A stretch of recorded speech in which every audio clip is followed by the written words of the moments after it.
नमस्कार।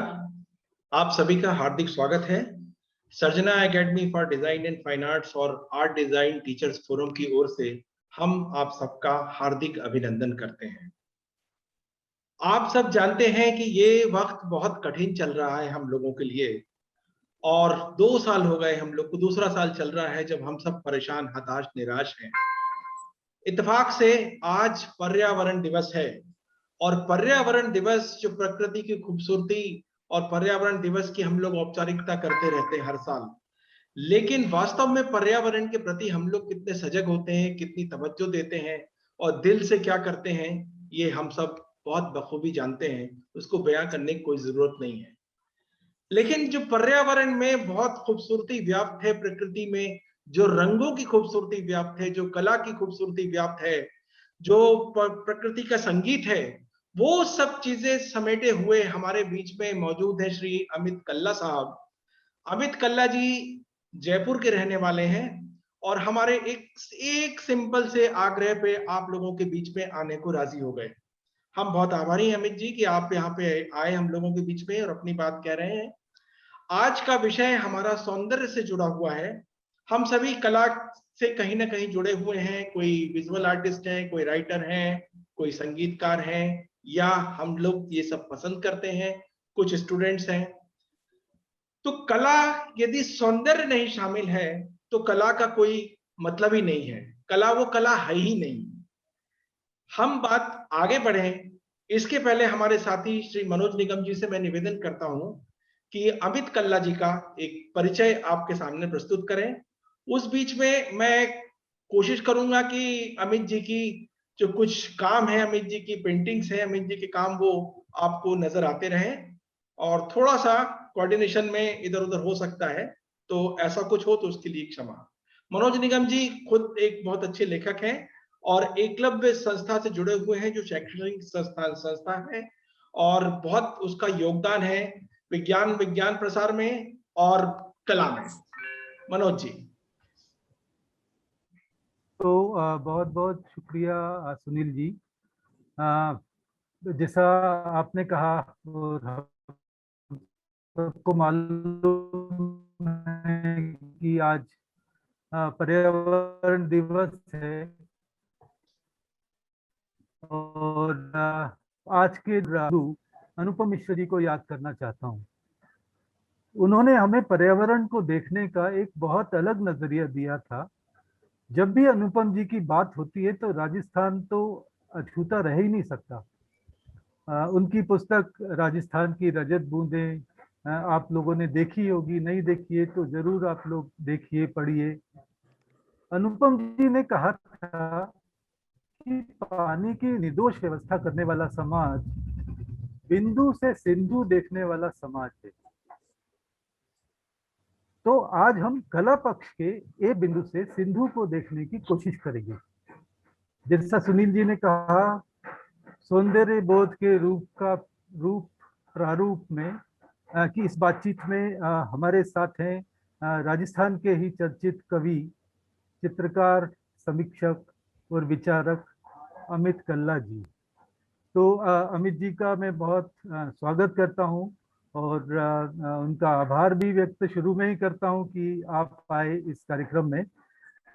तो जैसे एक शायर जिया जालंधरी ने कहा है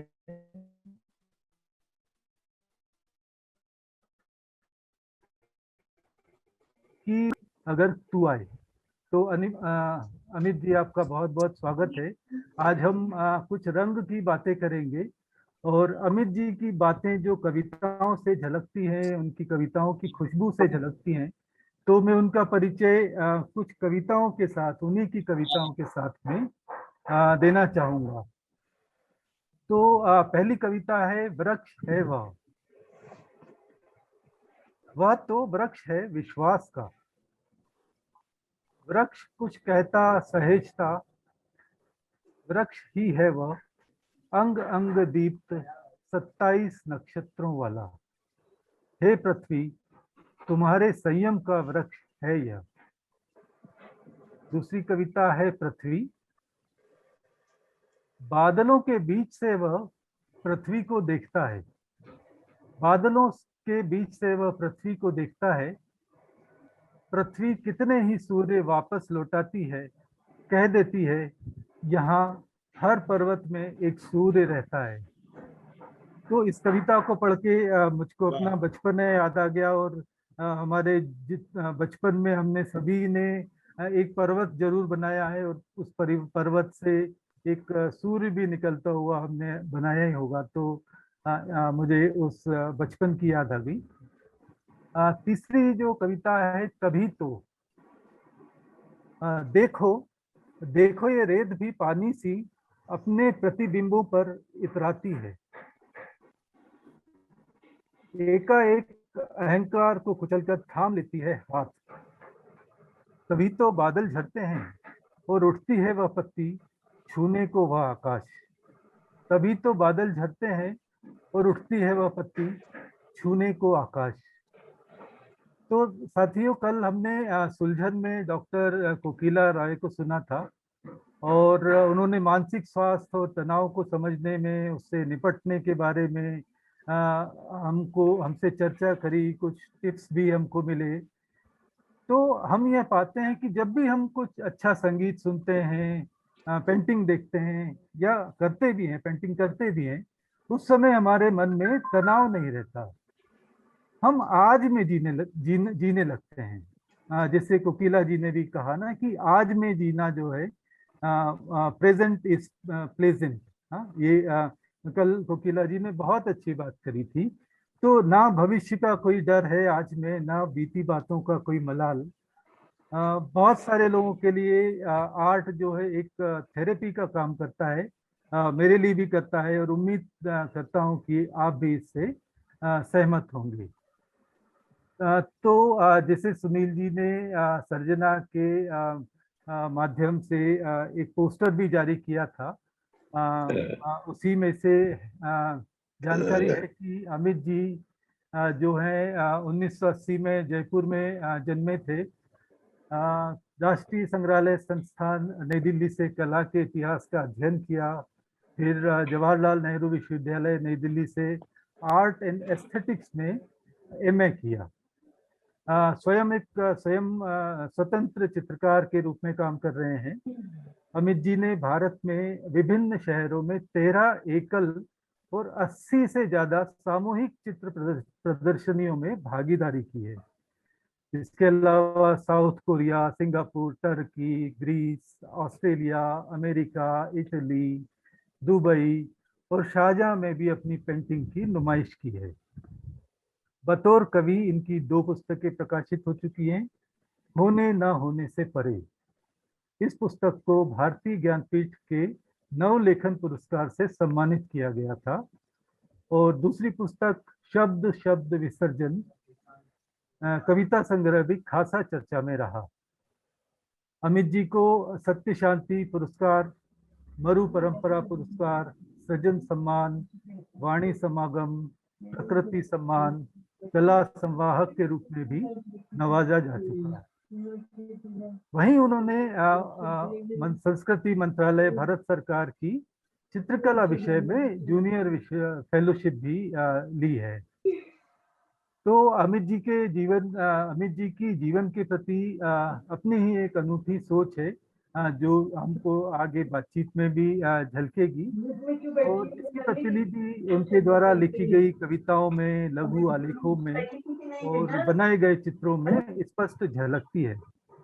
बहुत सारी पत्र पत्रिकाओं में, जैसे नया ज्ञानोदय, भागर्थ, क पत्रिका, समकालीन भारत गाथा, विमर्श, नाद रंग आदि जगहों पे रचनाएं समय समय पे प्रकाशित हैं, छपी हैं। और वे नियमित रूप से कला के विभिन्न आयामों पर लिखते रहे हैं, अपने व्याख्यानों के रूप में भी प्रस्तुति करते हैं। उनके बनाए गए चित्रों को अनेक पुस्तकों पर मुख्य पृष्ठ पर उपयोग किया गया है। कवर पे उनके चित्र आए हैं, और आकाशवाणी, दूरदर्शन और कई निजी चैनलों पर उनकी रचनात्मक प्रक्रियाओं पर कार्यक्रम प्रस्तुत किए जाते हैं। और प्राचीन भारतीय शिल्पकला पर अमित जी का विशेष अध्ययन है, जिस पर उनके कई आलेख प्रकाशित भी हैं। भक्ति कविता उन्हें बेहद सूक्ष्म स्पर्शी महसूस होती है, जिसमें विशेषकर सुदूर के दक्षिण भारत के नायनार और कन्नड़ की वीर शैव कार्य परंपरा शामिल है, जिनकी दर्शनाओं पर विचार करने में वे दिलचस्पी रखते हैं। स्वभाव से यायावर अमित जी की अपने बचपन से ही योग, आध्यात्म और दर्शन विषयों में विशेष रूप से रुचि रही है। देश के अनेक साधु संतों, सूफी फकीरों तथा हिमालय के योगियों के साथ में उनके अनुभव अत्यंत मार्मिक हैं। उन्हें गांधी, विनोबा और निर्गुण दर्शन में उनके विशेष पहलू प्रेरणा देते हैं। तो इसी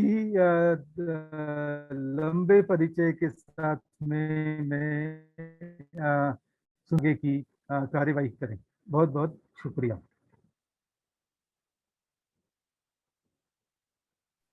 बहुत धन्यवाद मनोज जी, बहुत अच्छे से आपने बहुत अच्छा परिचय दिया। और हम लोगों ने अमित जी का स्पैन देखा, जो वास्ट स्पैन देखा, उनके तरह तरह के चित्र देखे, तो उसमें सौंदर्य, लय, कला और संगीत सब बहता दिखता है, उसमें खुशबू भी आती दिखती है। अब ये बहुत मुफीद समय है कि हम सब यहाँ पे बेचैनी से इंतजार कर रहे हैं अमित जी का। अमित जी, आप से निवेदन है कि कृपया आज के विषय पर अपने विचार प्रस्तुत करें। शुक्रिया सुनील जी, और बहुत बहुत धन्यवाद मनोज जी। ऐसा परिचय ये बहुत भार लगता है जी, बहुत ही भार लगता है। ऐसा कुछ भी नहीं है, मैं तो एक आर्टिस्ट हूँ। लेकिन सबसे पहले जो आपने बात शुरू की, आपने आज विश्व पर्यावरण दिवस से अपनी बात शुरू की और आपने अनुपम जी से अपनी बात शुरू की। तो अगर हम लोग जितने भी लोग आज जुटे हैं, अनुपम जी को हम जरूर पढ़ें। आज भी खरे हैं तालाब, राजस्थान की रजत बूंदें, और कोशिश करें जी उनको सुने। इस समाज में जो हम बात करने जा रहे हैं एस्थेटिक्स की, तो एस्थेटिक्स की एक जो प्रतिमूर्ति अनुपम जी रहे थे साहब। उनके आगे मुझे तो कुछ भी दिखाई नहीं देता। जो अपनी किताबों में ये लिखता है कि अगर आप ये मतलब क्या कहते हैं कि फ्री हैं जी, इसका कोई कॉपीराइट नहीं है। अगर आप लेखक को मेंशन करेंगे तो अच्छा लगेगा। ये अच्छा लगने वाला जो था, ये अनुपम जी का एस्थेटिक्स था। उनकी जो सहजता थी वो कमाल थी साहब। और यहां से अनुपम जी से बात शुरू हुई तो ये तो मतलब कमाल हो गया साहब। मतलब हमारे तो रोंगटे खड़े होते हैं अनुपम जी का नाम सुन के, और बहुत कुछ सीखा उनसे, और आगे भी बहुत कुछ सीखना है, क्योंकि अनुपम जी हमारे बीच ही कहीं ना कहीं उपस्थित हैं। हर वृक्ष के साथ में, हर उस बूंद के साथ में उनकी अपीयरेंस है, और जो कि प्रेरणा के रूप में हमारे साथ रहेगी। धन्यवाद मनोज जी उनको याद करने के लिए। बहरहाल आप सभी का स्वागत, आप सभी का मैं शुक्रगुजार हूं कि आप लोग जुटे। और मैं अपने आप को बतौर पेंटर, एक आर्टिस्ट के रूप में आपके सामने रखने की कोशिश करूंगा। ओवरऑल एक आर्टिस्ट अपनी आर्ट और संसारी जो कलाओं का जो परिदृश्य है या वो परिकर है, उसके बारे में कैसा सोचता है, उसके लिए जो एस्थेटिक्स है वो क्या रोल अदा करता है, उसके लिए उस एस्थेटिक्स की क्या मीनिंग्स एंड मेटाफर्स हैं, उसको वो खोजने की कोशिश हमारी इस पूरी प्रक्रिया के दौरान हम करने की कोशिश करेंगे। तो सौंदर्य बोध ये अपने आप में एक अनमना सा टर्म तो है। सौंदर्य बोध, सौंदर्यात्मकता, सौंदर्य शास्त्र इत्यादि इत्यादि हम लोग हमेशा सुनते आते हैं। और अमूमन ये भी देखा गया है कि जो आर्ट के स्टूडेंट्स होते हैं, वो जब एस्थेटिक्स का जो पेपर होता है उससे वो थोड़ा सा कटने की भी कोशिश करते हैं, बोरियत लगती है। लेकिन ये यहाँ पे कुछ और है साहब, ये कुछ और है। हमको इसको जीवन के साथ में एज ए होलिस्टिक देखना पड़ेगा। ये संसार आपको चीजों को टुकड़ों टुकड़ों में काट काट के दिखाता है, टुकड़ों टुकड़ों में, जैसे वो पुराने समय में रोल होता था फिल्म की, उसके अंदर कुछ सेपरेशंस होते थे, पार्ट्स होते थे, ये अलग वो अलग, सेगमेंटेड सब कुछ है ना, फ्रेगमेंटेड, अंदर डिब्बे बना के हमको चीजों को दिखाते हैं। लेकिन जो एस्थेटिक्स है, जो कलाएं है, वो हमको एज अ होल उसका उसका अंडरस्टैंडिंग देती है, उसको समझने की एक क्षमता देती है, वो हमें एलिवेट करती है, हम जहां पर होते हैं वहां से एलिवेट करती है। तकरीबन 18-20 बरस पहले जब मैंने एस्थेटिक्स को पढ़ने की कोशिश की तो मतलब पढ़ नहीं पाया जी, कभी नहीं पढ़ पाऊंगा, ये भी पक्की बात है। लेकिन जब उस प्रक्रिया में उतरा तो हम, हमारे पेरेंट्स और हमारे जो इर्द गिर्द के लोग थे, मैं जोधपुर से ताल्लुक रखता हूँ, बीकानेर में मेरा ननिहाल है, बीकानेर से ताल्लुक रखता हूँ, कि तू कई करे, तू क्या करता है, कि जी मैं मास्टर्स कर रहा हूँ आर्ट एंड एस्थेटिक्स में। और आर्ट एंड एस्थेटिक्स कहीं हुए, ये क्या होता है, कि जी ये कला और सौंदर्य शास्त्र होता है, तो ब्यूटी पार्लर का कोर्स करे कहीं, कि तू ब्यूटी पार्लर की पढ़ाई कर रहा है क्या, कि जी ब्यूटी पार्लर की तो पढ़ाई नहीं कर रहे, लेकिन ब्यूटी को जरूर एडमायर, उसे अप्रिशिएट, उसे उसे एवल्यूट करने की कोशिश कर रहे हैं। तो ये ब्यूटी से कहीं ना कहीं इसका ताल्लुक है, जो कि टेंजिबल ब्यूटी है, जो कि इनटेंजिबल जिसके कुछ एलिमेंट्स हैं। तो ये टेंजिबल और इनटेंजिबल, ये मूर्त और अमूर्त के बीच की एक जर्नी है, एक यात्रा है। तो जो आइडिया ऑफ ब्यूटी को हम कैसे समझें, आइडिया ऑफ ब्यूटी को हम कैसे एडमायर करें, आइडिया ऑफ ब्यूटी को हम कैसे कंटेम्पलेट करें, जिसका सीधा ताल्लुक हमारे जिसका सीधा ताल्लुक इंटर रिलेटिविटी से, जिसका सीधा ताल्लुक इंट्री इनोवेशन से है, जिसका सीधा ताल्लुक हमारे इंट्यूशंस से है। तो इंट्यूशंस भी यहाँ पर बहुत इंपॉर्टेंट, उसका एक रोल है, उसकी एक अहम भागीदारी है, जिसका सीधा ताल्लुक इनोवेशंस के साथ में है। तो ये अगर इसको मोटे तौर पे हम समझें तो मुझे लगता है कि ये हमारी अनुभूतियों की अभिव्यक्ति है। हम अनुभूत करते हैं उसे हम किसी, मुझे लगता है कि सबसे सुंदर एक एस्थेटिक्स है। मेरे एक दोस्त हैं भोपाल से, उनका बड़ा गहरा ताल्लुक है, अमूमन सभी जो कलाकार हैं वो उनको जानते होंगे, कोरियन आर्टिस्ट हैं, क्यूरेटर हैं, इनसेन सॉन्ग। तो सॉन्ग कहते हैं कि अब तो ह्यूमन एस्थेटिक्स को एक्सप्लोर करना, ह्यूमन एस्थेटिक्स की बात कर रहे हैं, जो कि पूरे एक सिविलाइजेशनल चेंज के लिए एक इंपॉर्टेंट रोल प्ले करेगा। और अगर एस्थेटिक्स की उस तरफ से हम देखें तो रस जिसका प्रमाण है कि जो रसों की निष्पत्ति होती है, जहां पे हम नव रसों की बात करते हैं, तो इस कंट्री में, इस हिंदुस्तान में, इस सरजमी में हमेशा से इस पे बड़ा गहरा काम होता रहा है। रस, ये वो जतिन दास कई बार मजाकिया अंदाज में कहते हैं कि ये कौन सा रस है जी, ये गन्ने का रस है क्या, कि ये गन्ने का रस नहीं है साहब, ये तो एक ऐसा रस है जो कि एक्सपीरियंशियल है, जिसे हमें अनुभव करना है, जो अनुभवों पर आधारित है, जो कि इनटेंजिबल है, जो कि हमारा, हम कहें कि इनविजिबल है। तो उस रस के साथ में हम कितना कनेक्ट होते हैं। हमारी बात हो रही थी पहले जब सुनील साहब से, तो बात करते करते उन्होंने कहा टीचर्स जुड़े हैं, क्या हम उस रस के साथ में अपने आप को कनेक्ट होता हुआ पाते हैं क्या? हम एकेडमिक्स की बात छोड़ दें, हम छोड़ दें जी नवरस, है ना, हम छोड़ दें रस सिद्धांत, हम छोड़ दें चवरना, अबीदा, है ना, सबको छोड़ दें। हम तो डायरेक्ट एक ह्यूमन फीलिंग्स की बात कर रहे हैं।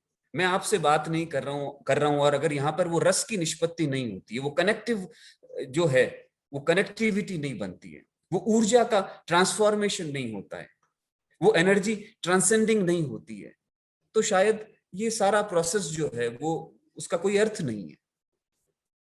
सो हमको इन सारे एलिमेंट्स को एज अ होल कलेक्टिवली चीजों को देखना होगा। फ्रेगमेंटेड से काम नहीं चलेगा साहब। एज अ होल हम चीजों को कैसा देखते हैं, और इंडियन ट्रेडिशंस में हमारे इर्द गिर्द बहुत कुछ काम हुआ है इस पे। हमारे फोक जो ट्रेडिशंस हैं, हमारा जो लोक है, उस लोक ने इस पर बहुत काम किया है।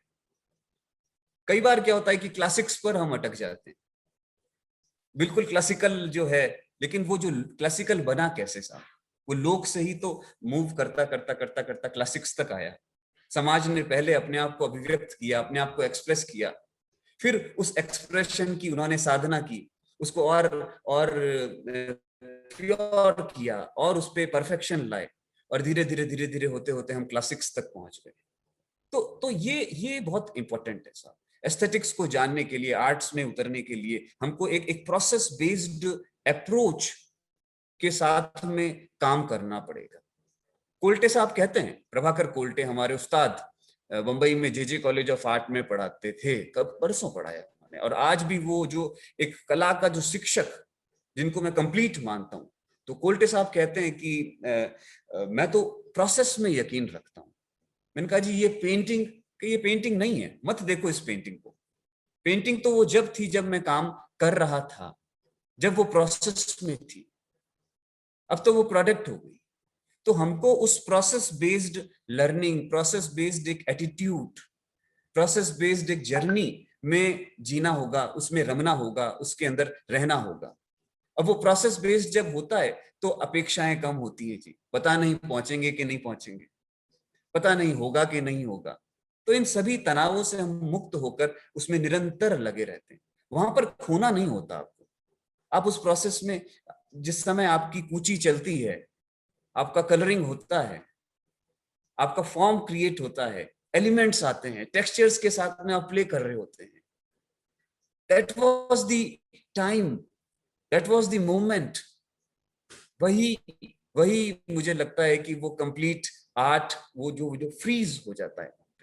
तो ये अनुभव क्या हम कर पाते हैं क्या, जिसे पाने के लिए एक अंडरस्टैंडिंग ऑफ इमोशंस बेहद जरूरी है साहब।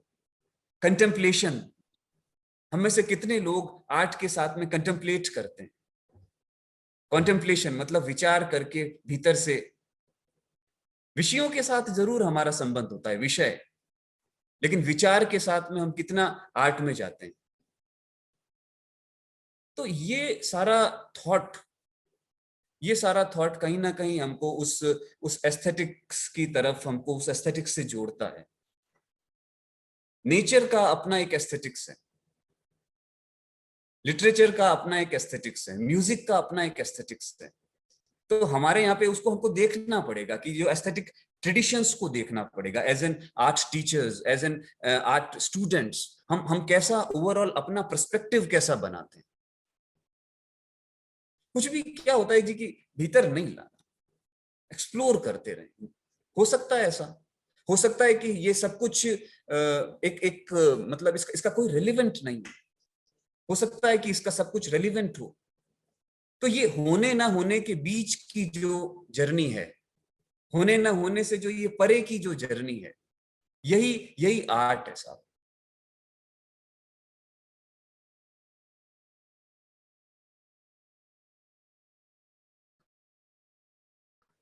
किसे पता था जी, पिकासो को क्या पता था कि वो रेलेवेंट होगा? विंची क्या जानते थे? रुतको को क्या मालूम था जी? या हमारे यहाँ पे भी हुसैन साहब, रजा साहब। तो ये कंप्लीट और इनकम्प्लीट के बीच की एक जर्नी है।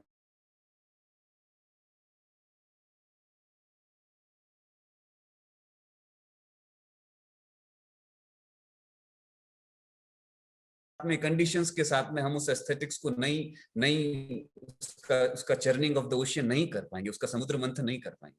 अब ब्रीदिंग स्पेस रखिए साहब, प्रोबेबिलिटीज। कोल्टे साहब ये भी कहते हैं कि अब तो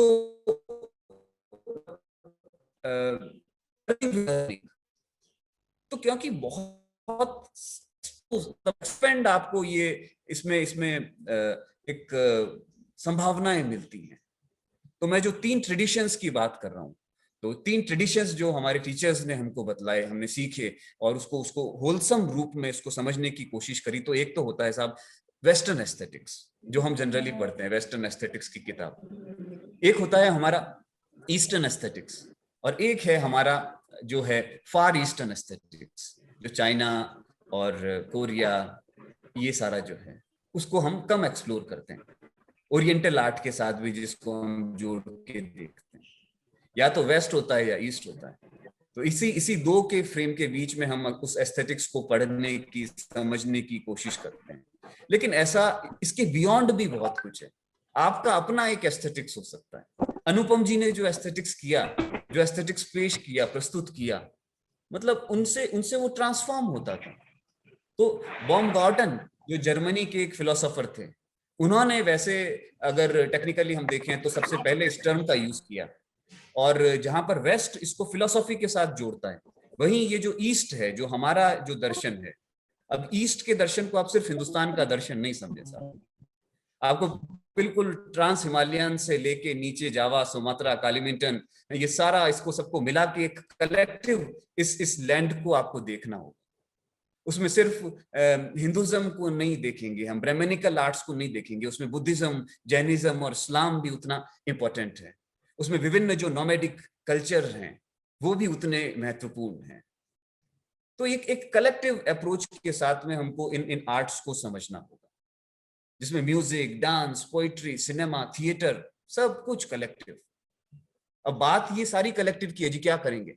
अरे सब आएगा, धीरे धीरे सब आएगा, ये धीरे धीरे करना होगा। रविंद्र शर्मा जी की याद आती है, वो स्कल्प्टर थे बहुत बड़े, अब तो नहीं रहे। तो और इधर आदिलाबाद में रहते थे, पेंट स्कल्पटिंग का काम करते थे, बड़ौदा से पढ़े थे। तो रविंद्र वर्मा जी कहते थे कि भाई धीरे धीरे चलना है। जैसे नदी जहां धीरे धीरे बहती है वहां पे बहुत कुछ बनना होता है, जहां पर जो हवाएं धीरे धीरे बहती है वहां पर बहुत कुछ डेवलप होता है। तो ये जो धीरे की इस धीमी गति के साथ में हमको इस एस्थेटिक्स के साथ में, प्लेफुलनेस के साथ में, उसके साथ में इंटीग्रेट होना पड़ेगा। और जल्दी क्या है साहब, अभी कोविड चल रहा है, चलते रहने दीजिए, लेकिन इसके बीच बीच में बहुत सारी चीजों को लेते रहना है। और एस्थेटिक्स जो है, मुझे तो ये लगता है जी कि जैसे मैं तो अपने आप को वो मानता हूँ क्या जी कि हाउस हस्बैंड। हम तो घर में रहते हैं, अपना काम करते हैं, किचन में भी काम करते हैं, झाड़ू भी लगाते हैं, पेंटिंग भी करते हैं, लेकिन हर समय वो पेंटिंग हो रही होती है। आप नहा रहे होते हैं, मग्गा पानी डाल रहे होते हैं, उसमें भी एक उसका भी एक अपना एस्थेटिक्स होता है, उसमें उस समय भी कुछ रस की निष्पत्ति हो रही होती है। सब्जी बन रही होती है जी, उसमें भी कहीं ना कहीं एक रस आता है। आप कुछ अपने प्लांट्स के साथ में काम कर रहे हैं, वहां पर भी कुछ रस की निष्पत्ति हो रही है। तो बेसिकली ये जो सेंसेस हैं, हम उस सेंसेस के साथ में कितना कनेक्ट कर पाते हैं अपने आप को, उसको शार्प करना है, उनको स्टिमुलेट करना पड़ेगा। और वो स्टिमुलेट सिर्फ अपनी विधा से नहीं होगा, वो कलेक्टिव जो दूसरे जो अलाइड फॉर्म्स हैं आर्ट के, उदयन वाजपेयी जी जो भोपाल के हैं आपके, उदयन जी कितनी बार कहते हैं कि एक कला दूसरी कला को पोषित करती है। एक कला के रहस्य जो है वो दूसरी कला के में कहीं ना कहीं छुपे हैं। म्यूजिक के बिना हम हमारी, शायद मैं ये मानता हूं कि बहुत से कलाकार हैं, मतलब अनेकों कलाकारों की पेंटिंग अधूरी है म्यूजिक के बिना। म्यूजिक के सीधे रिफ्लेक्शंस वहां से उतरते हुए दिखाई देते हैं, वो नहीं बोलती फिर भी वो उसमें से संगीत झरता है। कहीं चित्रों में से अक्षर झरते हैं, निर्झरित होते हैं अक्षर। मेरे लिए मेरे जो पेंटिंग्स हैं वो विजुअल पोइट्री है, और पोइट्री जो है वो एक किस्म की पेंटिंग है। तो ये सारे जो हैं ये अनुभव के मसौदे हैं, ये अनुभव के मसौदे हैं। तो इंडियन ट्रेडिशन में it's a part of daily life, it is not a part of only philosophy.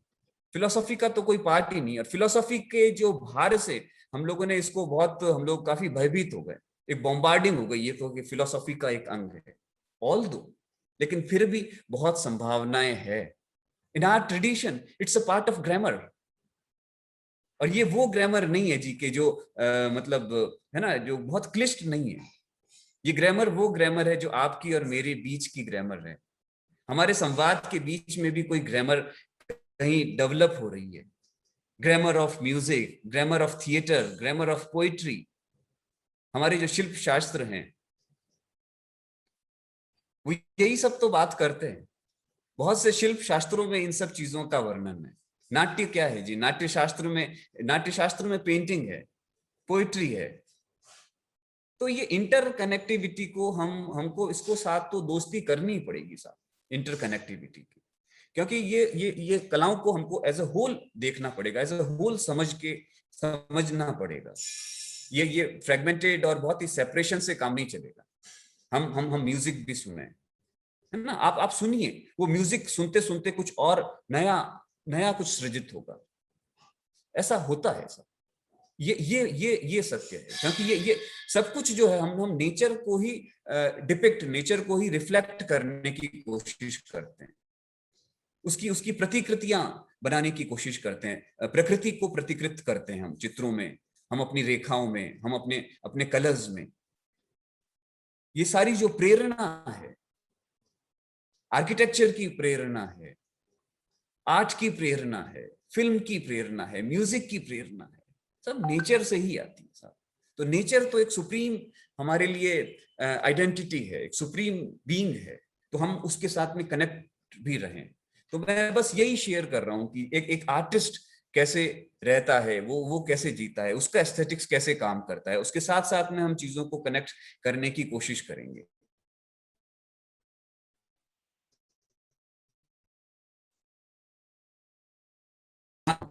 कहीं के लिए टफ होगा, क्योंकि कुछ भी स्ट्रक्चर्ड नहीं है, क्योंकि हमारी जो स्कूलिंग हुई उसमें उस स्ट्रक्चर को तोड़ना सिखाया गया, क्योंकि हमको स्ट्रक्चर करके ये स्ट्रक्चर ही हो गए, अंदर डिब्बे बन गए, उन डिब्बों के अंदर हम उसके मार्फत हम कलाओं को सीखने की कोशिश करते हैं। नहीं सीखी जाएगी सर, नहीं जान पाएंगे, एक को पकड़ेंगे दूसरा छूट जाएगा। ये अथाह है जिसकी थाह लेना बहुत मुश्किल है। तो उसमें तो आप फ्री फ्लो करिए, फ्री फॉल उसमें होते रहिए, जितना गहरा उतरे उतना कुछ लेके आ गए।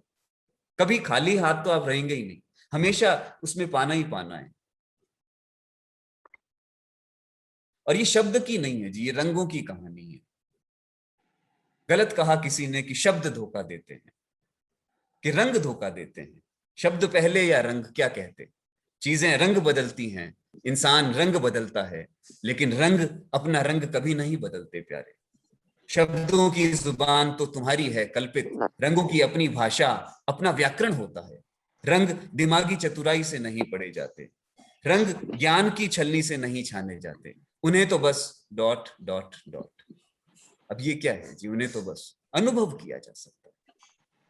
तो हमारे लिए उसके पैमाने क्या है? उस अनुभूति के, उस अनुभूति के जो पैमानों को क्रिएट करना पड़ेगा। उन सेंसेस को मैंने पहले भी कहा, स्टिमुलेट करना पड़ेगा, जागृत करना पड़ेगा। सुनना, देखना, सूंघना, टच करना, टेस्ट करना, चेतनामय।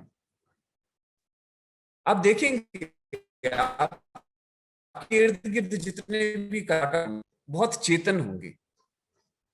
अब वो चेतना क्या है जी? वो चेतना से थोड़ी आएगी, वो चेतना को वो चेतना देखने से आएगी और अनुभव करने से आएगी। तो ये एक आंख, तो ये वाली आंख है जो दिखती है, जो टेंजिबल है, भीतर की आंख हमारी। अब उस भीतर की आंख को मतलब कि वो विजडम कलाएं जो है वो विजडम देती है, वो आपको अपने साथ में जीना सिखाएंगी। कोविड में भी आप मतलब किसी कलाकार को अंडमान में ले जाके आप सेल्यूलर जेल मान लो होती तो वहां बंद कर दीजिए, वहां पे उसके मन में पटाखे फूट रहे होते हैं।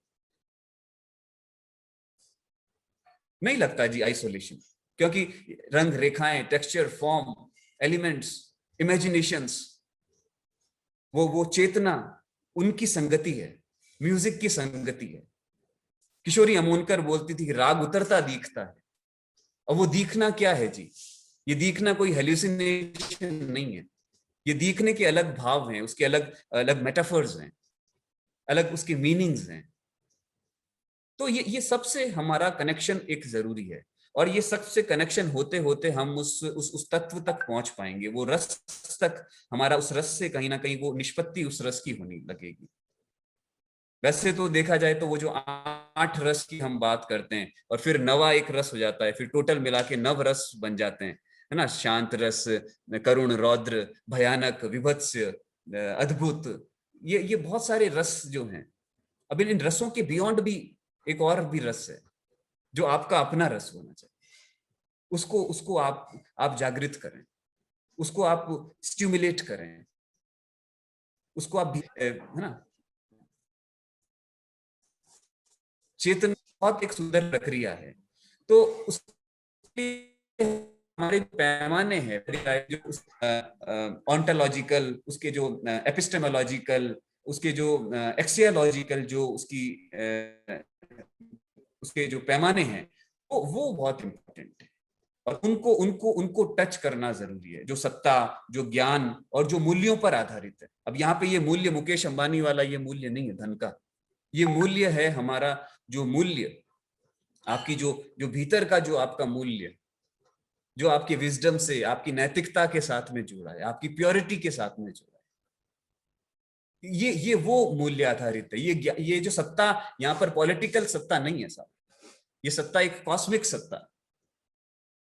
तो ये एस्थेटिक का एक एटीट्यूड, उसको उसको हमें कल्टीवेट करते रहना होगा, उसको हमें डेवलप करना होगा, जो कि एक्सपीरियंशियल है। निर्मल वर्मा कहते थे, जो पोएट थे, राइटर थे, वहां पे रहे भारत भवन में लंबे समय तक, तो निर्मल जी कहते थे अब ये एक्सपीरियंसिंग मोड में आ जाइए। एक्सपीरियंस हो गया, एक्सपीरियंसिंग मोड, निरंतर सतत। हमारे यहाँ पे हिम्मत शाह साहब हैं, बहुत बड़े स्कल्प्टर हैं, अब तो बहुत बहुत बुजुर्ग हो गए, और बहुत प्रोमिनेंट स्कल्प्टर हैं, मूर्तिकार हैं, शिल्पकार हैं। वो कहते हैं कि जैसे जैसे चाक पर माटी ऊपर उठती है, वैसे वैसे मेरा अहंकार जो है वो विसर्जित होता है। तो ये विसर्जना क्या है? तो सर्जन विसर्जन, इस ये प्रक्रिया है, ये जो वही प्रक्रिया है जो कोल्टे साहब कह रहे थे। तो हमारा जो सीधा ताल्लुक ग्रामर के साथ में है, पोइट्री के साथ में, तो आप पोइट्री के में से उसको रखिए, आप पोइट्री की संगत करिए, आप संगीत की संगत करिए, आप नाट्य की संगत करिए, चीज को आप होलिस्टिक देखिए, तब मुझे लगता है कि हम उस एस्थेटिक्स के कहीं कहीं नजदीक जा पाएंगे। हमारे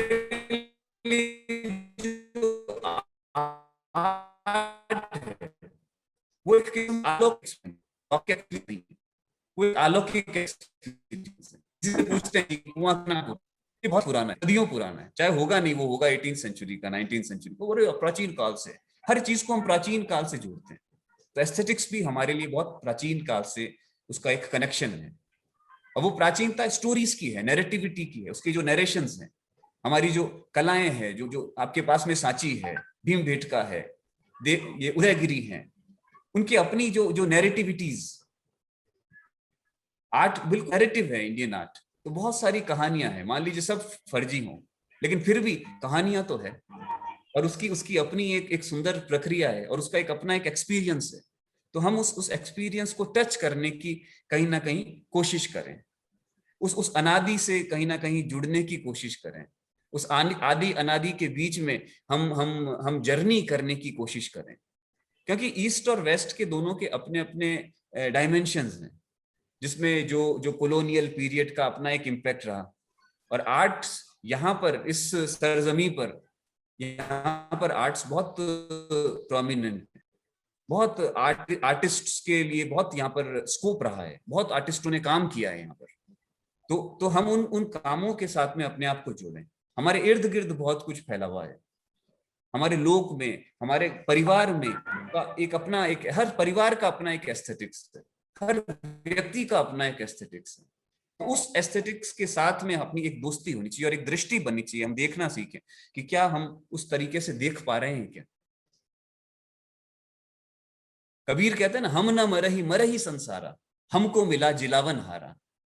तो मेरी तो ये दृष्टि, मेरा तो ये देखना, ये मेरा जिलावन हारा है, ये मेरा एक नया रीबर्थ है,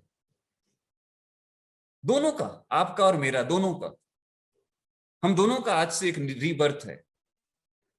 मेरा आपसे संवाद करके ये जो ऊर्जा का जो ट्रांसफॉर्मेशन हुआ है, energy I feel is the essence of all processes of the Cosmos, and all uses of arts are somewhere somehow trying to depict that only.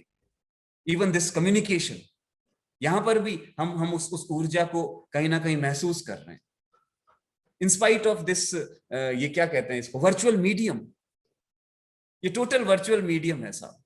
क्या टेक्नोलॉजी है मैं नहीं जानता, लेकिन फिर भी मुझे वो ऊर्जा उधर से आती हुई दिखाई दे रही है। ऊपर डॉक्टर आलोक बैठे हैं, वहां से एक ऊर्जा आ रही है, उनकी मुस्कुराहट से ऊर्जा आ रही है, मनोज जी से आ रही है, सुनील जी से आ रही है, मयंक जी से मुझे ऊर्जा वो मिलती हुई महसूस हो रही है। तो ये इस एनर्जी को हम क्या ट्रांसफॉर्म कर पाते हैं क्या? और फिर उसके साथ में उन एस्थेटिक्स के जो जो जो उसमें जो सिंक्रोनिज्म है, उसको क्या परत हम खोल पाते हैं क्या? तो ये डिफिकल्ट है, थोड़ा इतना इतना सरल नहीं है जी कि आज ही ये हो जाएगा। लेकिन ये रॉकेट साइंस भी नहीं है, ये मजे मजे में, खेल खेल में हम उसके साथ में इंट्यून होना। ये तो वो है साहब कि सब्जेक्ट जो होते हैं वो साल 3 साल 2 साल साथ देते हैं, कुछ एग्जाम दिया फिर उससे आप निवृत्त हो गए, फिर एक रिटायरमेंट के बाद में पिंड छूटा। ये तो हमको जो है एक नया जन्म और जन्मों पे जन्म देते जाएंगे, ये वो रिलेशनशिप है। तो ये इसको बनाने की हम चेष्टा करें, और वो लाइफ का जो एस्थेटिक्स है, जो इंसेंस सॉन्ग जैसा बोलते हैं ह्यूमन एस्थेटिक्स, उसको कहीं ना कहीं हम एक्सप्लोर करने की कोशिश करें।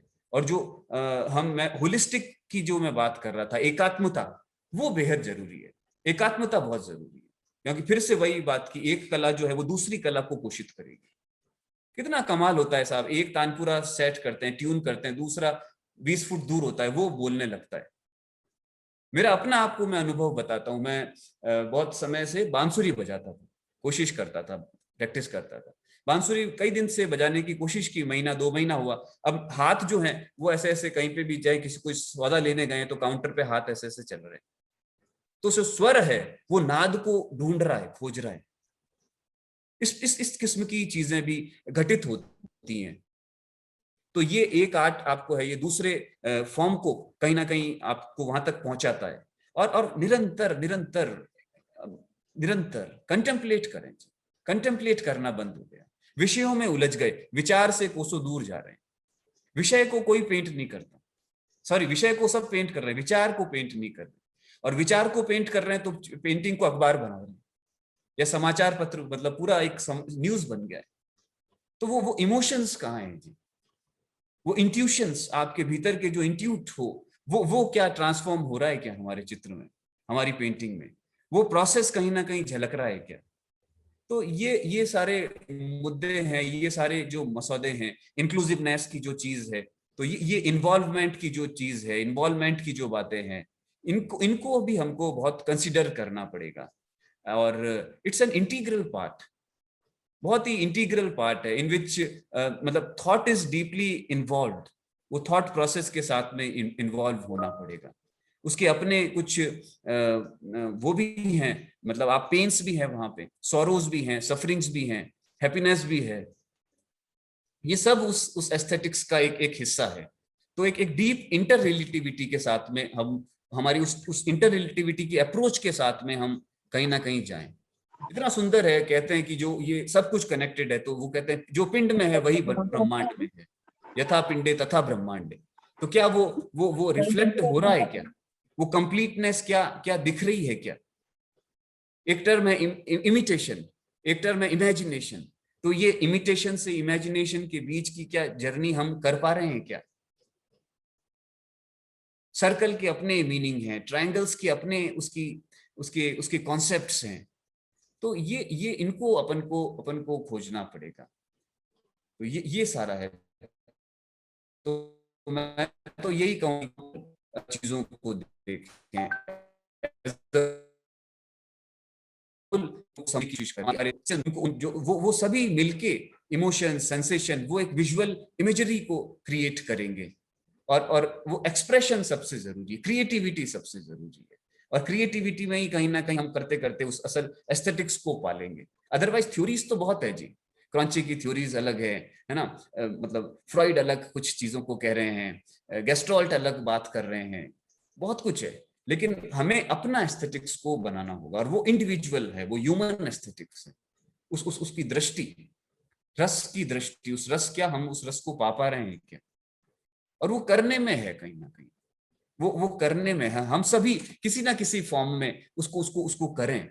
सादृश्य ज्ञान जहां पर है, जहां पे सहाय है, जहां पर मिथ्या है, वो जो ज्ञान के जो पैरामीटर्स हैं, सम्यक ज्ञान है, तो उस तक क्या हम पहुंच पा रहे हैं क्या? तो ये एक्सप्लोरेशन और ये कमाल के मतलब इसके रिफ्लेक्शंस जो हैं वो हमारे में नजर आएंगे। और एक प्रैक्टिस, धीरे धीरे धीरे धीरे प्रैक्टिस करते रहें, प्योरिटी के साथ में प्रैक्टिस करते रहें, प्योरिटी के साथ। और कलेक्टिव जो कॉन्शियसनेस है, हमारी जो कलेक्टिव कॉन्शियसनेस है, कार्ल जुंग की जो बातें थी, तो एक तरफ फ्रॉइड है, एक तरफ जुंग है, तो हम किसको चुने? तो ये देखिए, ये सारे मसौदे हैं। तो अब कुछ क्वेश्चंस अगर किसी के हों तो हम बात कर सकते हैं।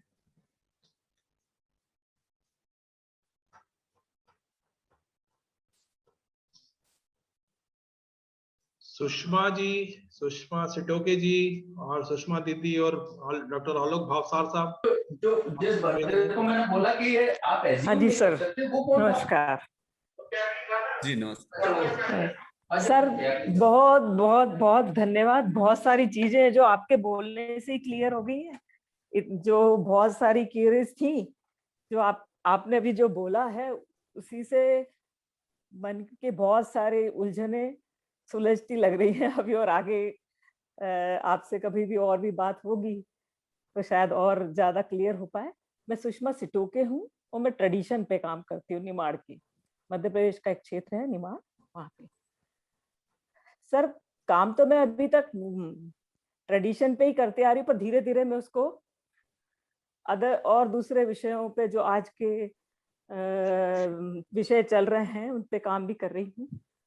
तो सर, प्रश्न मेरा ये था कि हर हर चित्र अपने आप में कुछ कहता है,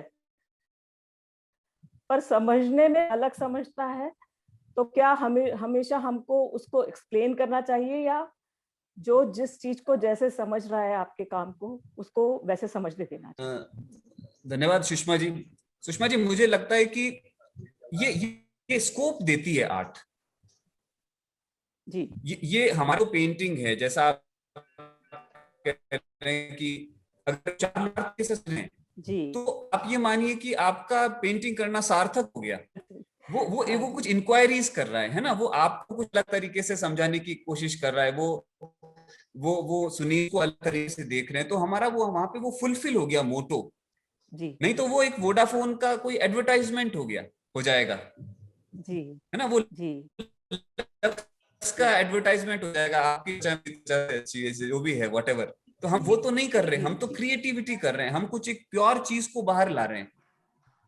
वो एक ये अच्छी बात है कि वो अगर 10 से 10 तरह से संवाद कर आपकी कला, तो ये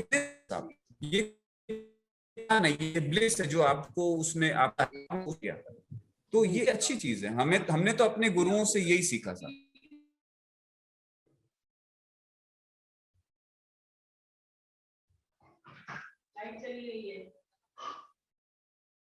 अरे इन सब संजाक सिस्टम में चल रहा है ना? हाँ ठीक है, बंद नहीं करे वो।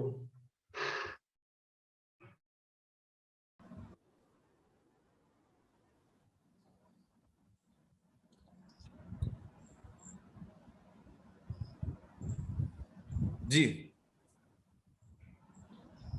हाँ, मेरी आवाज सुन रहे हैं? हाँ, आपकी आवाज आ रही है।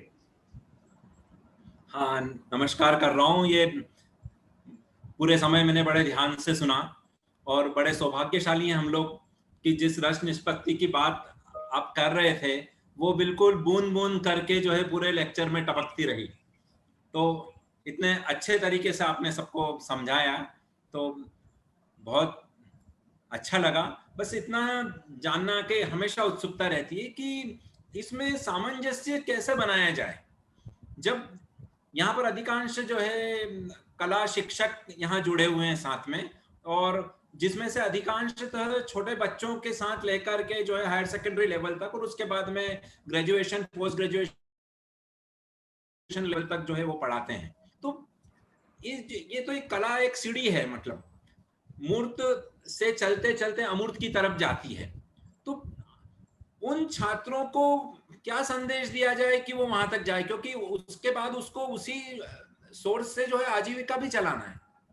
और मन में तो रस टपक रहा है, परंतु उस रस को जो है हमको पेश भी करना है।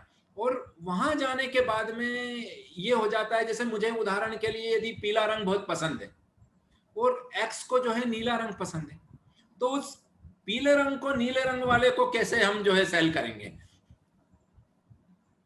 तो उस सामंजस्य को, मतलब वैसे तो समग्रता में सौंदर्य है, हम समझते हैं कि न सिर्फ जैसे हमने एक पान लेने के लिए बाजार में जाते हैं तो पान न सुपारी है, न पत्ता है, न कत्था है, न चूना है ना? वो जब सब कुछ जब मिलकर घड़ी हो जाता है तो उसके बाद पान बन जाता है। तो छात्रों को कि इस विचार की उधेड़ बूंद के बीच में से क्या रास्ता निकाला जा सकता है, उसके बारे में अगर कुछ बताएंगे तो बड़ा सौभाग्य होगा। देखिए आलोक जी, ये वही गालिब के शेर वाली बात है कि ये इश्क नहीं आसान, इतना तो समझ लीजिए, एक आग का दरिया है और डूब के जाना है। तो मेरे ख्याल से गालिब का ही है ये, कि कहीं गलत तो नहीं बोला। तो ये जब तक इसमें आप जो है ना कि खुसरो दरिया प्रेम का जाकी उल्टी धार, जो डूबा नहीं, जो तारा सो डूब गया, जो डूबा सो पार, तो ये बिना डूबे हम वहां पर नहीं पहुंच पाएंगे। तो डूबने का मेरा यहाँ पर कॉन्टेक्स्ट है कि एक अपनी लैंग्वेज को बनाने की। तो वो चाहे लैंग्वेज एक काले रंग में भी है, वो लैंग्वेज एक डॉट में भी है। रजा साहब ने वो डॉट से अपनी लैंग्वेज को लिखा, अपनी इबारतों को जो है उन्होंने, उसकी मात्राएं उन्होंने उस डॉट से लगाई। हुसैन के वो स्ट्रोक से उसकी लैंग्वेज बनी, और शुरू में सब खारिज होते गए। आप रजा साहब के इंटरव्यू सुनेंगे, उनकी पढ़ेंगे बायोग्राफीज, तो 40 बरस लगे साहब उस लैंग्वेज को तलाशने में। स्वामीनाथन वहीं भारत भवन में रहे, कितना स्ट्रगल करते रहे, कहां से निकलते थे। चांदनी चौक में उन्होंने, बताते हैं कि जुराबें बेची, राइटअप्स भी लिखते थे अखबार में, इंटेलेक्चुअल भी थे, साथ में ये सारी चीजें भी कर रहे थे। वो कहते थे जी ये कलाकार को एक छापामार के जैसा होना चाहिए।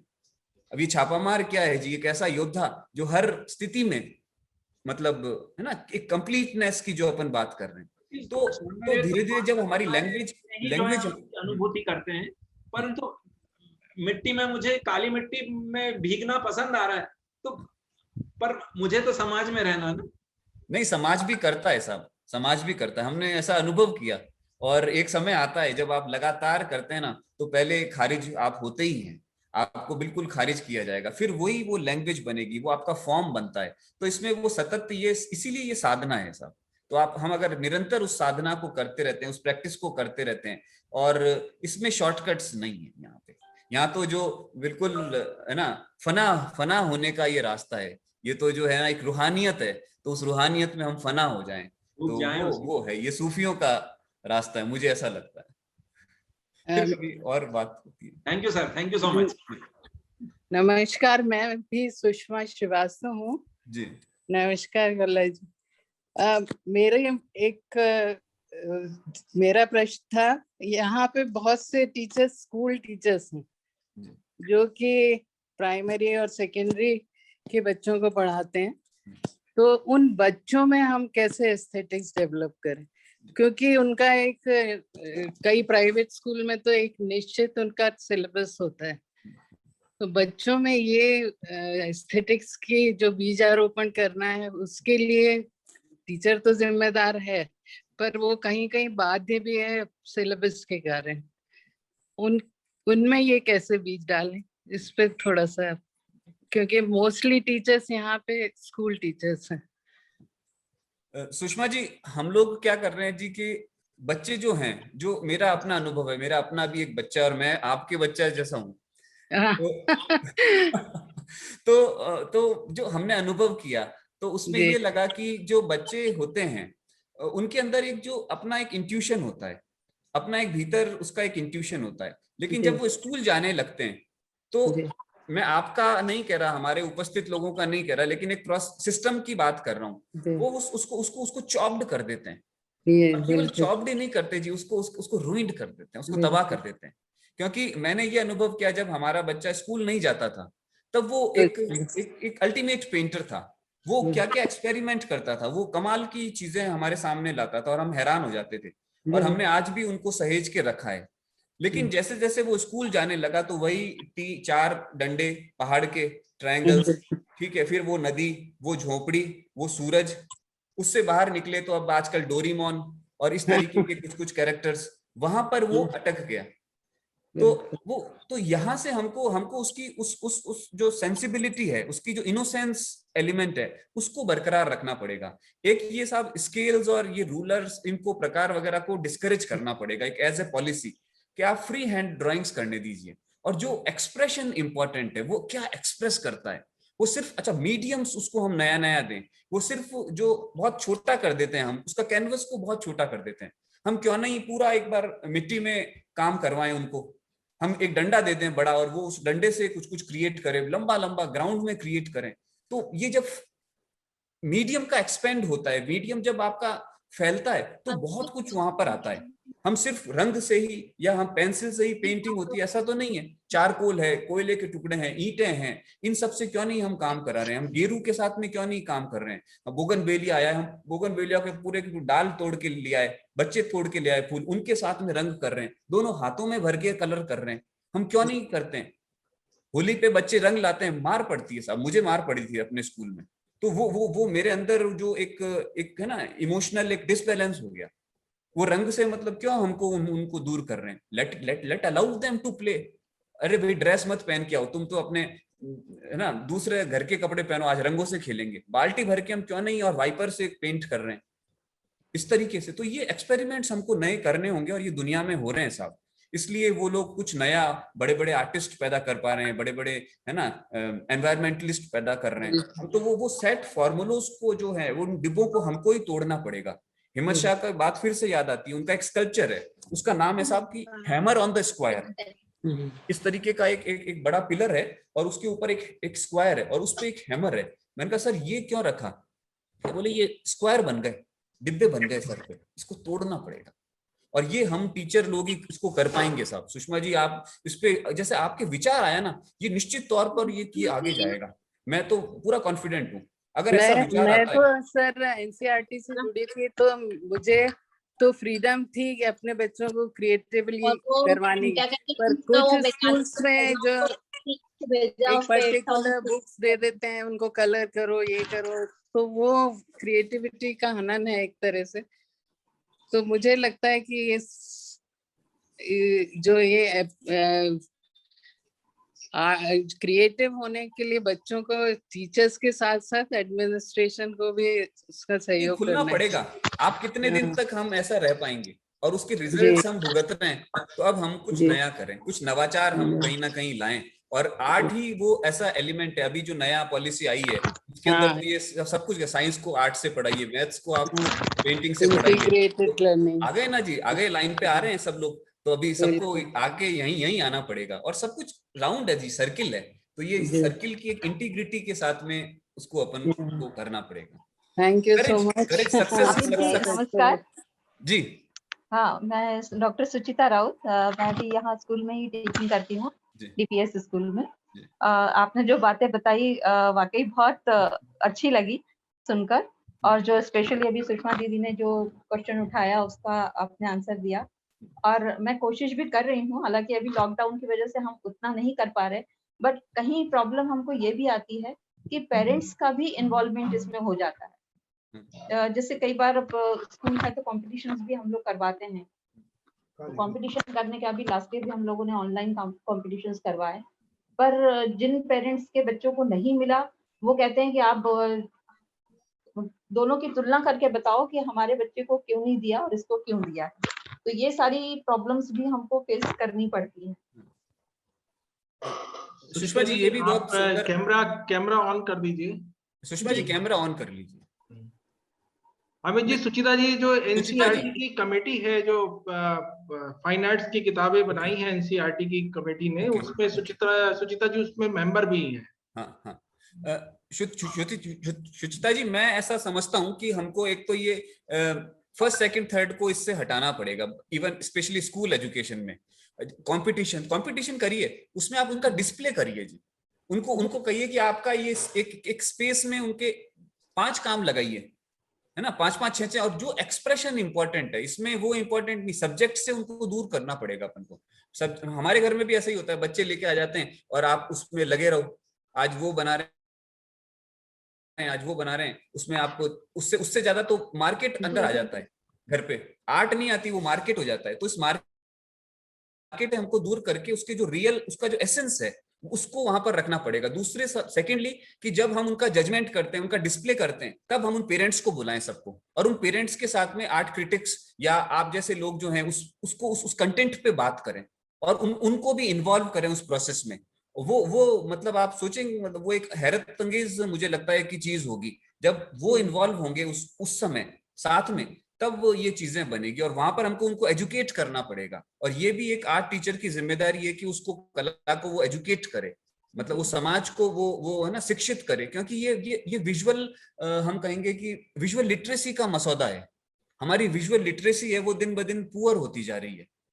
आज हमें एजुकेट कौन कर रहा है जी? या तो न्यूज चैनल एजुकेट कर रहे हैं, या ये सोशल मीडिया हमें एजुकेट कर रहा है।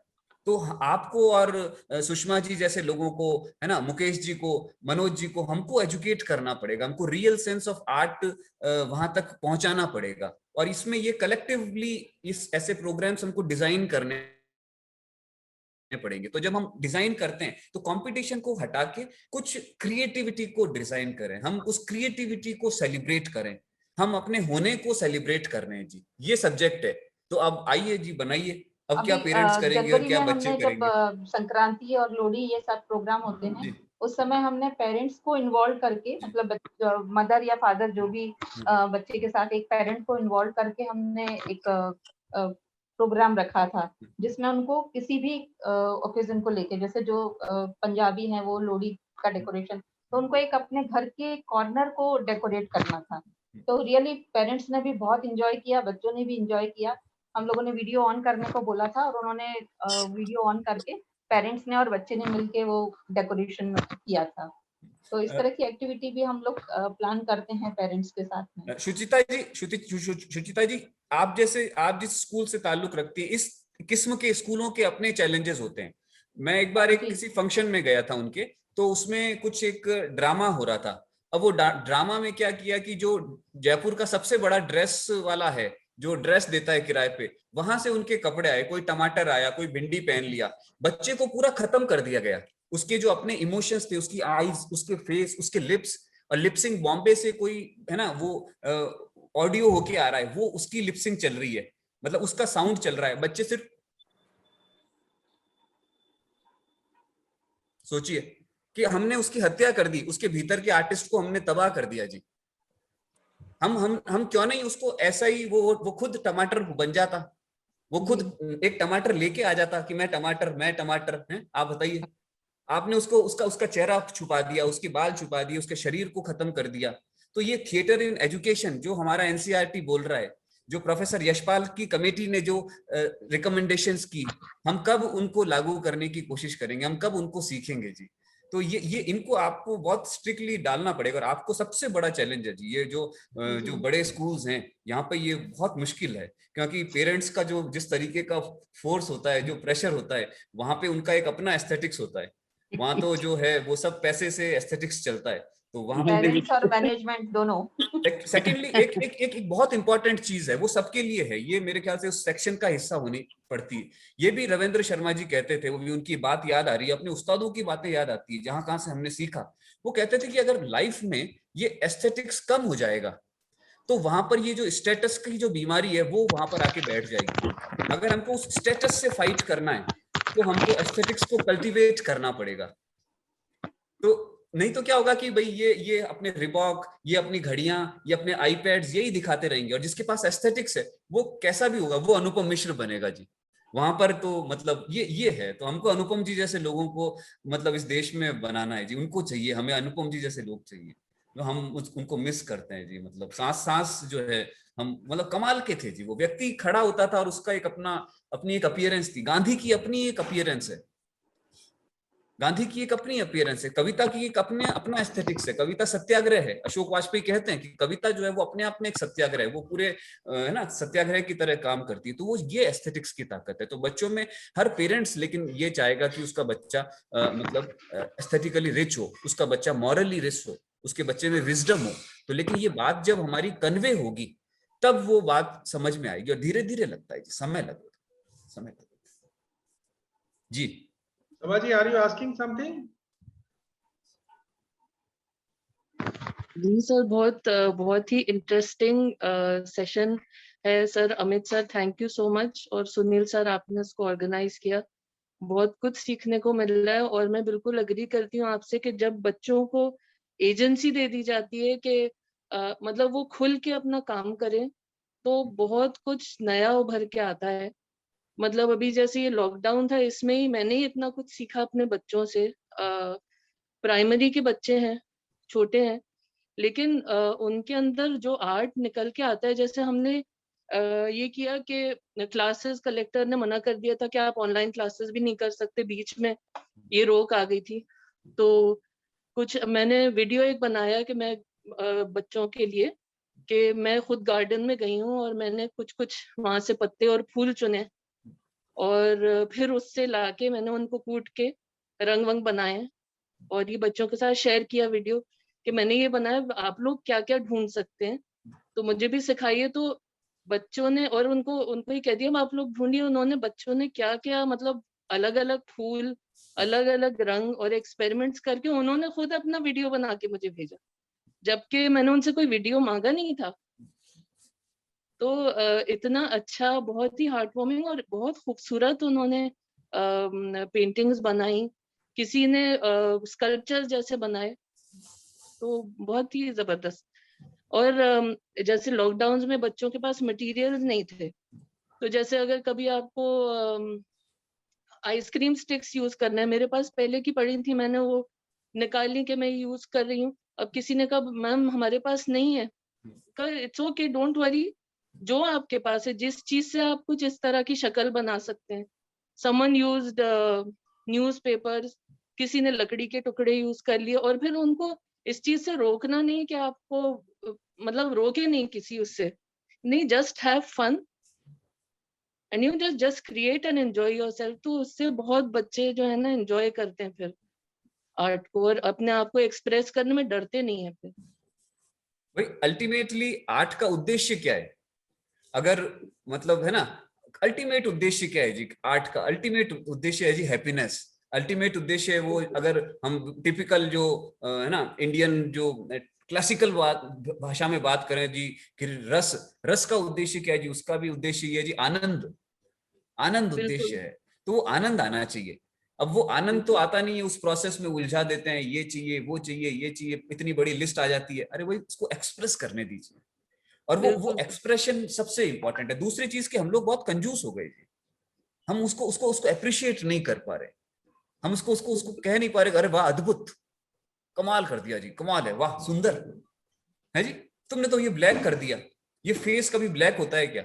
क्यों नहीं होता जी? हमारे देश में जो है आधी आबादी तो ब्लैक फेस की है, और जो बहुत ग्रेसफुली हम उसके साथ में जीते हैं, बिल्कुल है ना, उसके साथ में वो सबसे ग्रेसफुल है। ये तो उन्हीं लोगों का देश है। तो ये इसको अपन को इस नई उसको लाना पड़ेगा साहब, और उसको अप्रिशिएट करें। अप्रिशिएशन में बड़ी शक्ति है, बड़ी शक्ति है। बहुत ज्यादा सर। ईश्वर अल्लाह सब उतर मतलब के आ जाएगा, हम अप्रिशिएट उनके करेंगे काम तो। को कभी कभी भी, सब बच्चों को भी बिल्कुल अलाउड नहीं है कि किसी के काम पे कोई नेगेटिव कमेंट नहीं करेगा। तो हर एक जो है एक दूसरे के काम की तारीफ कर रहा होता है, उसे समझने की कोशिश कर रहे होते हैं, एक दूसरे को एक्सप्लेन करते हैं। तो वो बहुत, और मेरे लिए वो बहुत सीखने का वो जरिया बनता है।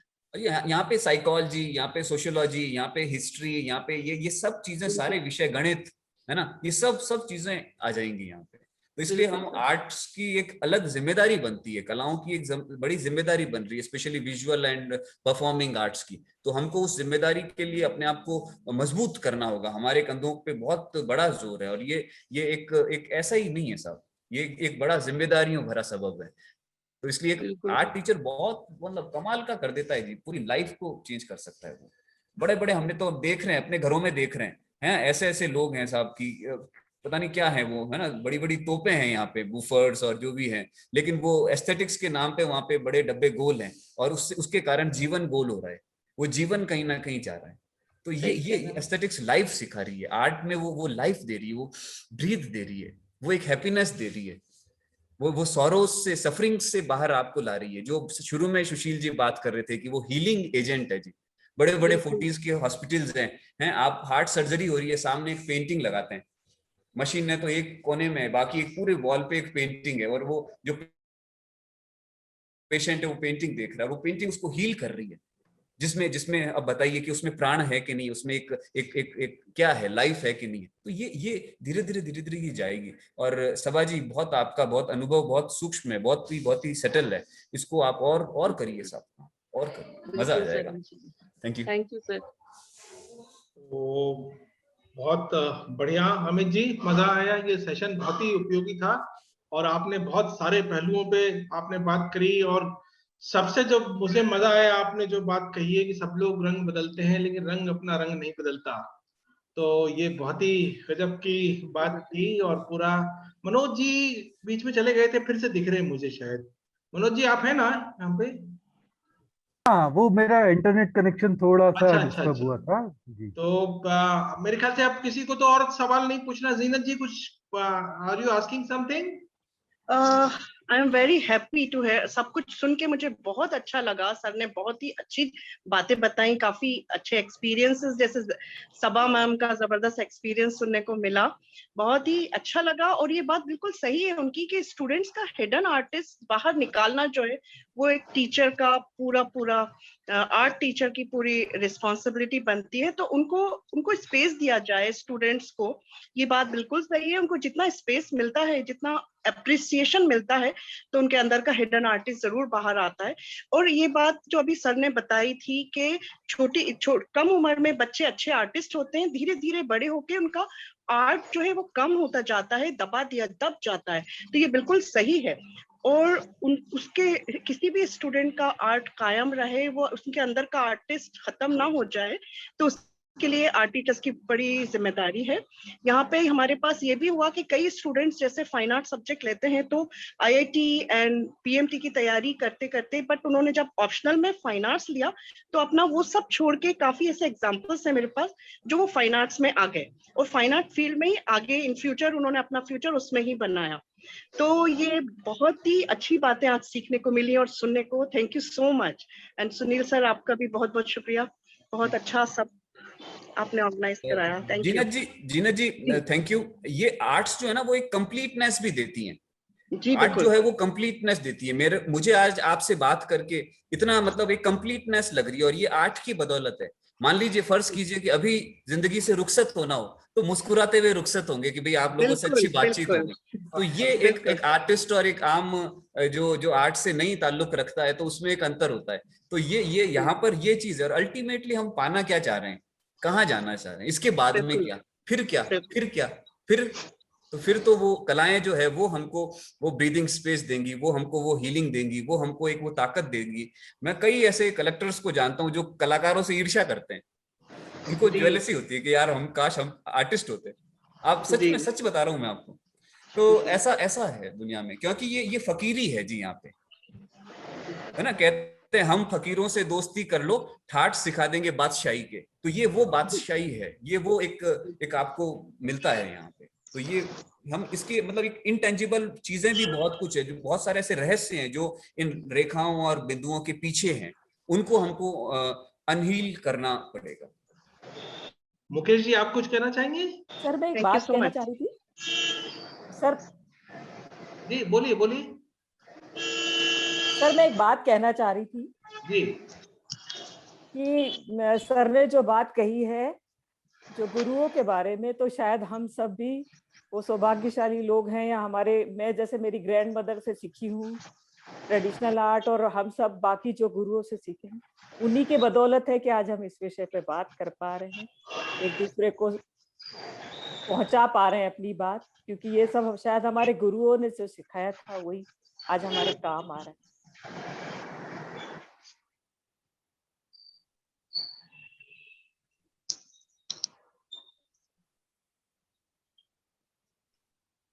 तो मैं अब निवेदन करूंगा जहां से शुरुआत हुई थी मनोज जी से, आदरणीय मनोज जी से। मनोज जी आप समाप्त करते हुए सेशन आभार के साथ समाप्त करें। और अमित जी को हम आर्ट डिजाइन टीचर्स फोरम और Sarjana academy for design and fine arts की ओर से बहुत बहुत आभार। और फिर से दरकार कि हम आपको फिर से कुछ समय बाद फिर से आपसे आपको सुनना चाहेंगे, अपना भी एस्थेटिक्स इंप्रूव करना चाहेंगे, ये हमारी गुजारिश है। मनोज जी। तो वाकई में बहुत ही ये जो आपने बोला था ना, एक्सपीरियंसिंग वाला जो मामला है ना, वो हम हर क्षण वो काम कर रहे थे और सीख रहे थे कि ये क्षण में हम कैसे जिए। तो ये वाकई में मतलब आज के आपके साथ बिताए जो समय है वो लंबे समय तक याद रहेगा। और जैसे आपने कहा कि गुरुओं को याद करना है ना, तो मुझे भी हमारी एक सहयोगी थी, गुरु थी, चकमक डिजाइन करती थी, उनसे सीखा था कुछ 20-25 साल पहले कि कहीं बॉर्डर नहीं बनाती थी वो, है ना। तो आज मुझे आपकी बात वो रिकॉल हुई कि सब चीजों को तोड़ना है ना, कि हैमर ऑन द स्क्वायर, है ना। तो ये आर्ट में बहुत जरूरी है। और आर्ट में जो मतलब अभी जो मेरे मन में ख्याल आ रहा है कि सही कुछ नहीं होता है, और जो गलत है शायद वही सही होता है। हाँ मतलब कुछ ये था कि मेरा एक दोस्त है, वो बहुत पढ़ता है, या हमारे आसपास भी हम बोलते हैं ना यार, खूब पढ़ो खूब पढ़ो। तो शायद मैं उस तरह से स्लो पढ़ता हूँ, लेकिन एक कविता पढ़ ली मान लीजिए सुबह उठते सही, तो दिन भर उसके साथ में रहता हूँ, है ना। तो ये जो रस है जिसकी आपने आज बात करी, तो वो शायद मेरे लिए ज्यादा इम्पोर्टेंट है। वो रस में कविता की तासीर या पेंटिंग की तासीर या कहानी की तासीर के अनुसार उतने समय फिर वो रस लेता रहता हूँ, और फिर दीन दुनिया से कोई मतलब नहीं रहता है। ये तो मतलब था कि प्रोसेस इम्पोर्टेंट है। और मतलब हम भी जब बात करते हैं ना कि आउटपुट क्या है, तो भाई आउटपुट से हमको कोई मतलब नहीं है, हमको प्रोसेस इम्पोर्टेंट है। ये व्यक्तिगत जीवन में मैं भी इसका इस्तेमाल करता हूँ, और ये वाकई में बहुत कारगर है। एक सवाल जो मतलब मेरे मन में आता है कि हम लोग अधिकांश जो एक तरह से प्रिविलेज्ड हैं कि शहरों में रहते हैं, हाँ। तो और अभी मैं पिछले 2 महीने से गांव के बच्चों के साथ में ज्यादा इंटरेक्ट कर रहा हूँ।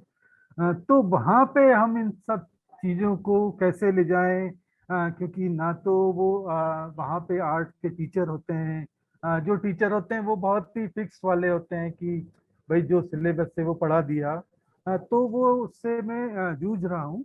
हालांकि मैं कोशिश कर रहा हूँ, जो आपने कहा कि आर्ट का अल्टीमेट उद्देश्य क्या है, वो आनंद है, हाँ।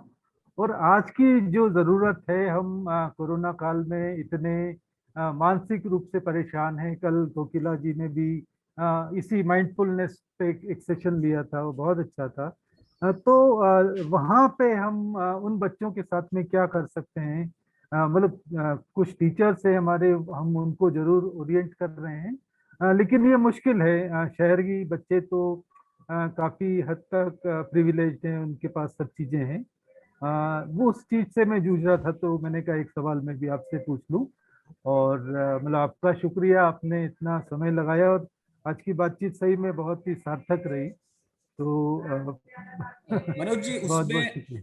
हाँ मनोज जी, इसमें हम यही कर सकते हैं, क्योंकि हमने भी जो अनुभव किया पिछले समय में, जो भी अनुभव रहे, उसके आधारित पे मैं यही कहना चाहूंगा कि कुछ लोगों को जैसे अब हमको तैयार करना पड़ेगा। वहीं के कुछ लोग हैं जो आप कर भी रहे हैं, उन शिक्षकों के साथ में काम कर रहे हैं, तो वो जो पर्सपेक्टिव पे जो काम होगा, तो वही उसी के रिफ्लेक्शंस कहीं ना कहीं हमको फिर देखने को मिलेंगे। जब ये होता है जी कि एक हमारे यहाँ पे कोमल कोठारी साहब थे, बहुत बड़े म्यूजिकोलॉजिस्ट थे, तो वो एक म्यूजियम बना रहे थे। तो पहले मैंने सोचा जी कि म्यूजियम में नौकरी कर लूंगा तो ठीक ठाक रहेगा, कुछ काम वाम ऐसे हो जाएगा।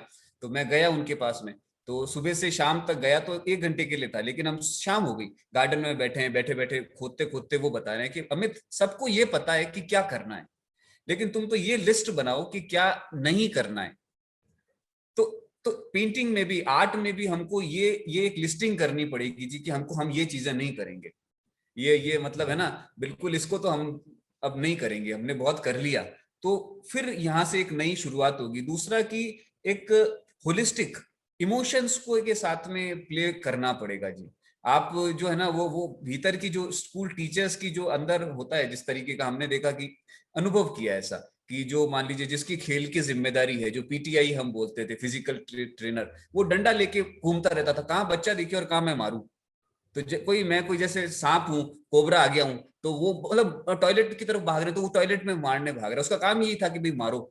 तो ये आर्ट टीचर्स को हमको थोड़ा सा स्टिमुलेट करना पड़ेगा, उनके जो थॉट प्रोसेस पे काम करना पड़ेगा, और रियल मीनिंग ऑफ आर्ट वहां तक ट्रांसफॉर्म जब होगा गाँवों में, तो फिर चीजें बदलेंगी। और वहां पर बहुत कुछ है साहब, वहां पे बहुत कुछ है, उनके पास में कारीगरी भी है, उनके पास में सिर्फ जो कि शहर के बच्चों के पास में नहीं है, वो मटका भी बना सकता है, वो कुछ हल के साथ में भी काम कर सकता है। और निश्चित तौर पर ये जो ऊर्जा उनके पास में है, वो एनर्जी वहां पर नहीं है शहर के बच्चों के पास में।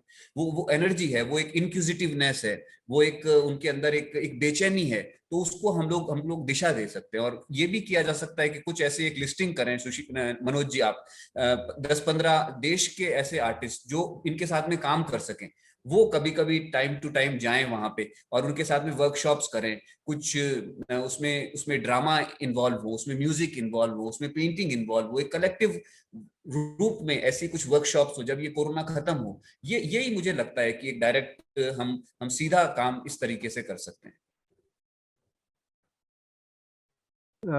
बिल्कुल बिल्कुल अमित जी, एक चीज जो आपने शुरू में बोली थी वो मुझे काफी इम्पोर्टेंट लगी थी, और खासतौर पे आज के दौर में जब स्कूल खुलेंगे नहीं खुलेंगे, बच्चे जूझ रहे हैं कि तो ये जो लर्निंग विदाउट लर्निंग जो आपने कहा था ना, ये काफी इम्पोर्टेंट मुझे लगा। तो इस विषय पे जरूर हम काम करेंगे, और आपने जो सुझाया है कि इस तरह के वर्कशॉप या टीचर्स को ओरिएंट करना, आसपास के लोगों को ओरिएंट करना, ये सब तो निश्चित रूप से हम करेंगे। तो बस आखिरी में मैं यही कहना चाहूँगा जिससे मैंने शुरू किया था, कि आज हमने कला पक्ष के एक बिंदु को लेकर उससे अलग एक नज़रिए से देखने की कोशिश करी है।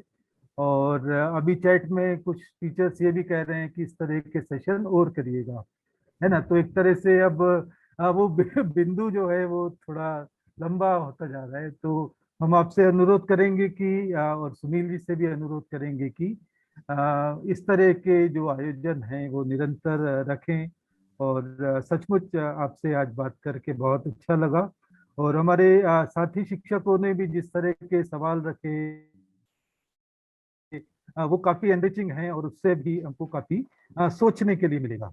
तो इसके साथ ही मैं आपका शुक्रिया करना चाहूंगा, बाकी सब साथियों का शुक्रिया करना चाहूंगा। तो सर मैं एक बात कह सकती हूँ प्लीज? जी।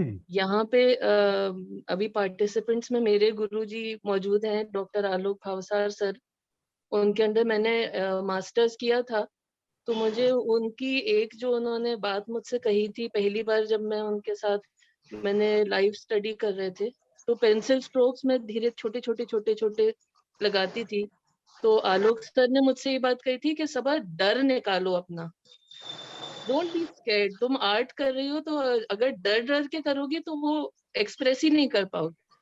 तो आलोक सर की ये बात अभी तक मुझे अच्छे से याद है और बिल्कुल वो पत्थर की लकीर की तरह है। Thank you sir. और यही चीज मैं बच्चों के साथ भी कहती हूँ, प्लीज डरो नहीं कुछ भी करने से, क्योंकि आर्ट डरने वाली चीज नहीं है, बहुत एंजॉय करने वाली है, बहुत डी स्ट्रेसिंग। और इतने हम ब्लेस्ड हैं कि हम इस फील्ड में हैं, अल्हम्दुलिल्लाह। Thank you so much sir. Gandhi ने वो निर्भय देके देखिए क्या कर दिया, तो कलाओं में भी निर्भयता आ जाएगी, तो देखिए फिर क्या यहाँ पे होता है। बहुत धन्यवाद आप सबका, आदरणीय अमित जी, मनोज जी, सभा जी, डॉक्टर आलोक भावसार साहब, सुचिता जी, सुषमा दीदी, सुषमा सिटोके जी, आप सभी लोग बहुत बहुत आभार। और आपको बता दूं, सोमवार को एक हैदराबाद की holistic psychological counsellor and art therapist है सहर अली जी की एक वर्कशॉप होगी, और ये वर्कशॉप डी स्ट्रेस आर्ट उसका नाम है। अभी मैं शाम को उसको पोस्टर जारी डालूंगा, तो आप लोग उसमें जुड़िएगा और वर्कशॉप आप लोग चाहे तो अटेंड कीजिए। आप सभी का स्वागत है। बहुत धन्यवाद सबका, बहुत धन्यवाद मनोज जी, बहुत धन्यवाद Amit ji, thank you so much.